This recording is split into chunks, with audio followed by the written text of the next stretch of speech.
સલમાન ખાનના ઘરની બહાર ફાયરિંગનો મામલો સામે આવ્યો છે, તો પોલીસ દ્વારા હાલ તપાસ કરવામાં આવી રહી છે। મુંબઈ ક્રાઇમ બ્રાન્ચ સુરત શહેરમાં ધામા, તો મુંબઈ ક્રાઇમ બ્રાન્ચ સુરત શહેરમાં પહોંચી। એન્કાઉન્ટર સ્પેશિયાલિસ્ટ દયા નાયક પણ સુરતમાં પહોંચ્યા, તો બીજી તરફ આરોપીઓએ રિવોલ્વર તાપી નદીમાં ફેંકી હતી તેવું તપાસમાં સામે આવ્યું છે। તો હાલ કહી શકાય કે તપાસ કરવામાં આવી રહી છે। તપાસ માટે ક્રાઇમ બ્રાન્ચની ટીમ સુરત પહોંચી છે।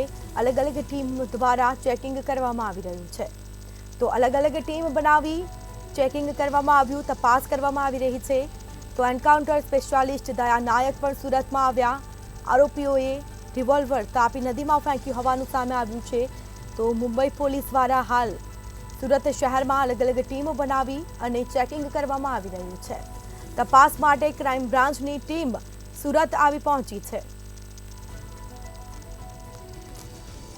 તો સલમાન ખાનના ઘરની બહાર ફાયરિંગનો મામલો મુંબઈ ક્રાઇમ બ્રાન્ચના સુરત શહેરમાં ધામા, કહી શકાય કે તપાસ માટે ક્રાઇમ બ્રાન્ચની ટીમ સુરત પહોંચી, તો અલગ અલગ ટીમ તૈયાર કરવામાં આવી છે અને જે બાદ ચેકિંગ પણ હાથ ધરાશે, કાર્યવાહી પણ હાથ ધરાશે।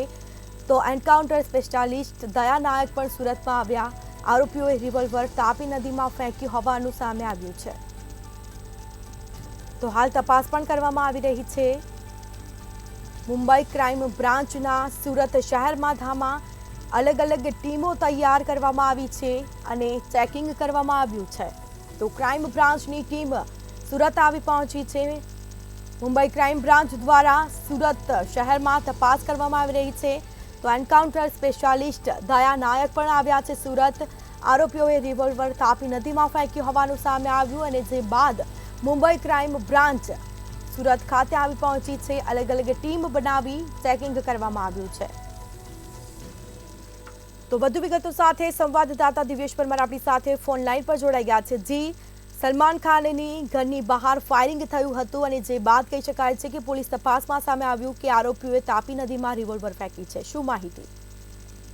ચોક્કસથી એ પ્રકારે મુંબઈમાં સલમાન ખાનના ઘરની બહાર જે પ્રકારે ફાયરિંગ થયું હતું અને ફાયરિંગને લઈને જે બે આરોપીઓ હતા તે ફાયરિંગ કરીને ત્યાંથી નાસી છૂટ્યા હતા। મુંબઈથી ફાયરિંગ કર્યા બાદ ટ્રેનમાં બેસીને ભુજ તરફ ગયા હતા। તે દરમિયાન સુરત પાસેથી પસાર થઈ રહ્યા હતા। તે દરમિયાન તેમની પાસે રહેલી જે રિવોલ્વર હતી તે તાપી નદીમાં ફેંકી દીધી હતી। આ તાપી નદીમાં રિવોલ્વર ફેંક્યા બાદ બંને ટ્રેનમાં જે ભુજ પહોંચ્યા હતા અને ભુજ જે છે ત્યાં મુંબઈ ક્રાઇમ બ્રાન્ચની ટીમે આ બંને જે આરોપીઓ હતા તે બંને આરોપીઓ વિકી ગુપ્તા અને સાગર પાલ આ બંનેને ઝડપી પાડ્યા હતા। ત્યારે તેમની પૂછપરછમાં સામે આવ્યું હતું કે જે તેમની પાસે રહેલી જે રિવોલ્વર હતી તે રિવોલ્વર અહીંયા સુરતથી તાપી નદીમાં ફેંકી દેવામાં આવી હતી અને ત્યારને લઈને મુંબઈની જે ક્રાઇમ બ્રાન્ચ છે તે Mumbai crime branch police Surat ખાતે આવી પહોંચી છે। સમગ્ર મામલે તપાસ જે છે તે કરી રહી હતી। તે પ્રકારે તપાસને લઈને આખો મામલો ઘટનાક્રમ જે સામે આવ્યું હતું તેને લઈને એન્કાઉન્ટર સ્પેશિયાલિસ્ટ દયા નાયક જે છે તે સુરત શહેરમાં તેમની ટીમ સાથે પહોંચ્યા હતા અને સઘન જે તપાસ છે તે તપાસ કરવામાં આવી રહી છે। ખાસ કરીને જે તાપી નદીનો જે બ્રિજ છે ત્યાં રિવોલ્વર ફેંકવામાં આવી હતી, જે તમામ જે આખો વિસ્તાર છે તે વિસ્તારમાં તપાસ હાથ ધરી હતી। જે પ્રકારે આખી ઘટના બની હતી ને કઈ રીતે આરોપીઓએ અહીંયા રિવોલ્વર નાખી હતી ને શું કારણ હતું તે સમગ્ર બાબતે તપાસ જે છે તે કરવામાં આવી રહી છે। ત્યારે કહી શકાય કે સુરતની અંદર જે પ્રકારે મુંબઈ ક્રાઇમ બ્રાન્ચની ટીમ જે છે તે આવી પહોંચી છે અને સુરતમાં ધામા નાખે છે। ત્યારે એન્કાઉન્ટર સ્પેશિયાલિસ્ટ દયા નાયક ખુદ સ્વયં ટીમ સાથે આવી પહોંચે છે અને તમામ દિશાઓમાં તપાસ છે તે તપાસ કરી રહ્યા છે। જી બિલકુલથી તમામ જાણકારી આપવા બદલ આપનો આભાર।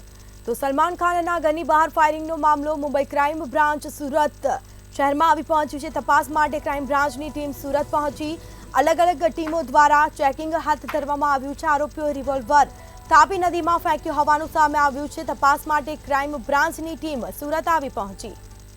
સલમાન ખાનના બંગલાની બહાર જે ફાયરિંગ થયેલું હતું તે ફાયરિંગને લઈને તપાસનો દોર છે તે સુરત સુધી આવી પહોંચ્યો છે। જે રીતે દ્રશ્યમાં જોઈ શકાય છે જે મુંબઈ પોલીસ છે તે સુરત ખાતે આવી છે, કારણ કે જે પ્રકારે આરોપીઓ જે હતા તે આરોપીઓ ફાયરિંગ કરી અને ત્યાંથી ફરાર થઈ ગયા હતા અને ત્યારબાદ તેમણે જે પોતાની જે પિસ્તલ હતી, જે ગન હતી તે સુરતના જે તાપી નદી છે ત્યાં બ્રિજ પરથી રેલવેમાં પસાર થતો હતો તે દરમિયાન નીચે ફેંકી હતી અને તેને જ લઈને તપાસ જે છે તેનો દોર જે છે તે શરૂ થયો છે અને મુંબઈ પોલીસ જે છે તે સુરત ખાતે આવી છે, મુંબઈ ક્રાઇમ બ્રાન્ચ જે છે તે સુરત ખાતે આવી છે. એટલે સ્પષ્ટ કહી શકાય કે જે પ્રકારે અહીંયા જે એન્કાઉન્ટર સ્પેશિયાલિસ્ટ દયા નાયક છે તે પણ અહીંયા ઉપસ્થિત છે.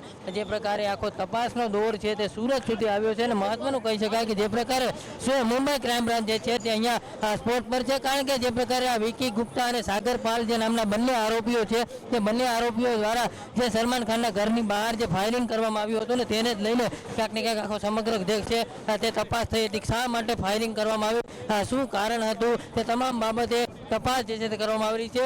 આ બંને જે આરોપીઓ હતા તે મુંબઈ ફાયરિંગ કરીને ભુજ તરફ જતા હતા, ત્યારે ટ્રેનમાં ભુજથી માતાના મઠ પાસેથી આ બંને આરોપીઓ જે છે વિકી ગુપ્તા અને બે બંને આરોપીઓ છે તે ઝડપાયા હતા. ત્યારે કહી શકાય કે તેમની પૂછપરછમાં તેમણે જણાવ્યું હતું કે તેમની જે પિસ્તોલ જે ગન છે તે ગન સુરતની તાપી નદીમાં ફેંકી હતી.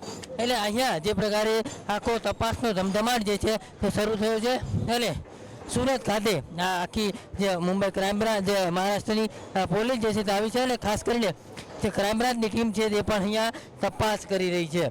એટલે સ્પષ્ટ કહી શકાય કે સુરત સુધી આ તપાસનો રેલો છે તે આવ્યો છે અને જોઈ શકાય છે જે પ્રકારે એન્કાઉન્ટર સ્પેશિયાલિસ્ટ દયા નાયક છે તે પણ સુરત પહોંચ્યા છે અને ખાસ જે પ્રકારે આ તપાસની જે આખી ટીમ ક્રાઇમ બ્રાન્ચની છે તે સુરત આવી છે.